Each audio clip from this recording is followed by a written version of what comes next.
Fumbling the girl of your dreams is like forgetting where you put your lottery ticket. It's like getting dressed to chill with your shorty, going as far as booking a guest house, only for her to cancel. In short, it freaking sucks, and every guy has at least fumbled once. Whether it's a ngahan or a great opportunity. Like my boy Nelson Mandela said, to fumble is to be human. So today I decided to talk about people or companies who fumbled the hardest and the worst. Starting first with Zack Snyder. Zack Snyder was the most powerful director on paper. Bro had unlimited freedom and control over the most famous characters in superhero fiction, the Justice League.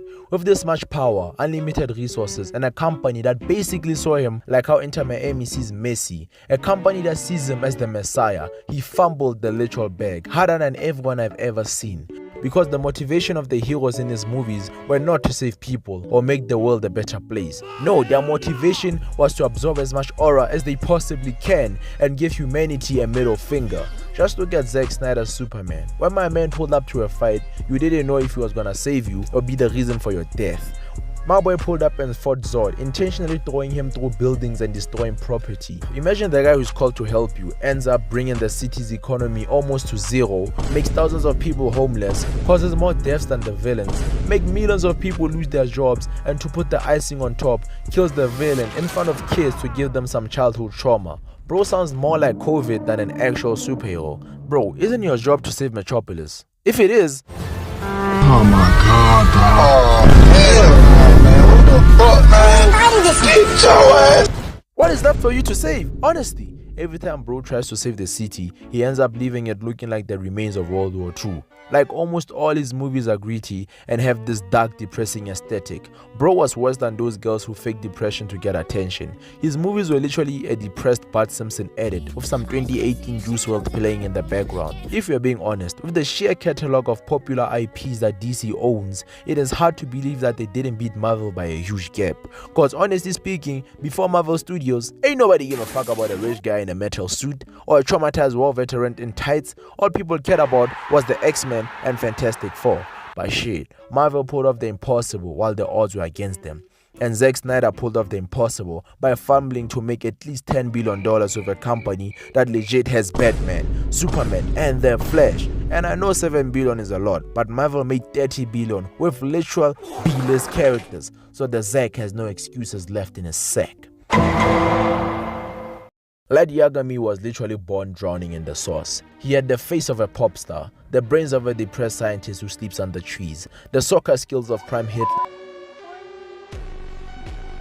And to top it off, my boy gets his hand on a book that has the power to kill anyone who's written in it, which basically makes him feel like a god. He started writing criminals' names in the book and killed them one by one and ended up being known as Kira. Through his usage of the book, my boy caught the eyes of Misa, an established idol that had more fanboys than Prime Megan Fox and money that makes your average celeb look broke. Misa fell in love with Light after he avenged her parents by killing their murderer. And she was not just in love with him, but in fact fiending for him.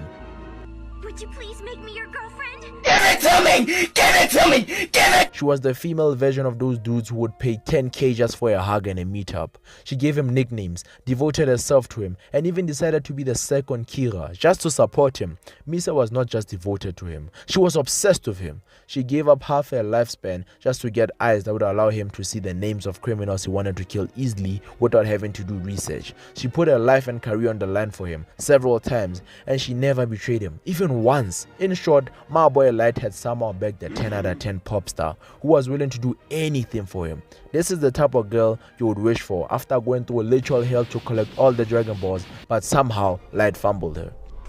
Are you fucking dumb? Light never loved Misa. He was just using her as a tool to advance his fetish of being a god. Instead of appreciating her and pulling an ASAP Rocky, my boy constantly manipulated her, lied to her, and emotionally neglected her multiple times. He could have built a bright future with her, but his ego made him incapable of genuine connection. So he threw her away for his god complex and ended up being put on a t-shirt and probably dying a virgin. Finn and Flame Princess.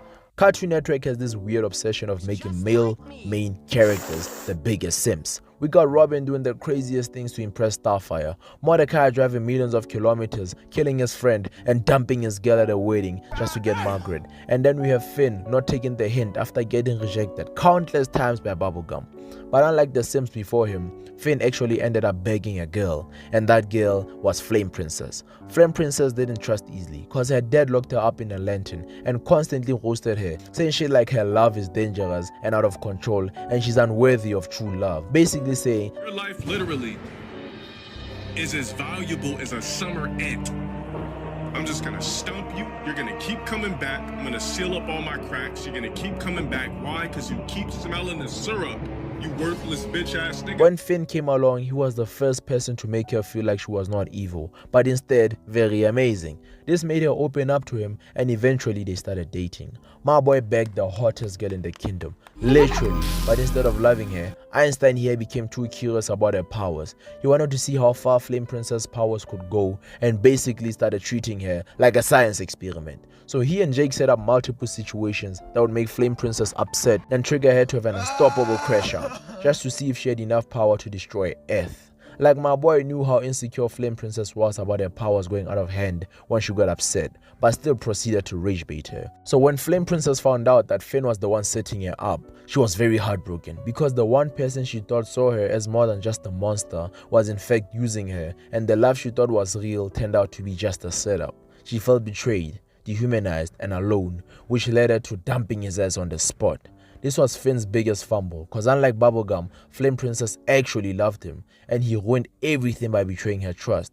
Truly a top tier fumble. Okay, that's pretty much it, y'all. Thanks for watching, and make sure to check out these videos next. And don't forget to like, subscribe, and make it clap.